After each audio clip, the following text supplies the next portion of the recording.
Horror Stories in York Part 12. 31st of March 1379. The new city gallows. On the 1st of March, the Lord Mayor and the bailiffs of the city met to propose a new site for the city gallows. They decided on an area half a mile outside the city walls, the area known as the Knavesmire. At a cost of £10 and 15 shillings, the gallows would comprise of 3 beams of wood that were formed together to make a triangle. Suspended about 10 feet above the ground, you would be able to hang multiple condemned criminals on each of the 3 beams.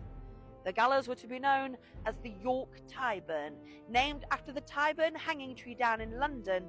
It would become known locally and affectionately by the name of the Three-Legged Mare. The Knavesmire was promoted as an area where large crowds had gathered to witness these gruesome events. Merchants could sell their wares, tots of gin could be bought, and even pamphlets could serve as a gruesome souvenir of the day's events.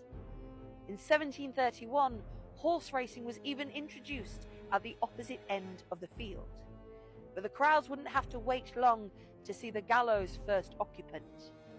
On the 31st of March 1379, 20-year-old Edward Hewison was hanged for his crime. He served as a private soldier in the Earl of Northumberland's Light Horse Brigade, and just a few days prior to his execution, he was riding his horse in a field outside of the city. He happened to notice a young servant girl walking in the same field. He looked about him, and seeing that she was alone, he got off his horse and took advantage of her. He was arrested and sent to the castle prison. On the 31st, he was brought here to the York Tyburn, and his body was left to hang in the wind for over an hour. It was eventually cut down and taken back to the scene of the crime. His body was left in a gibbet cage to rot.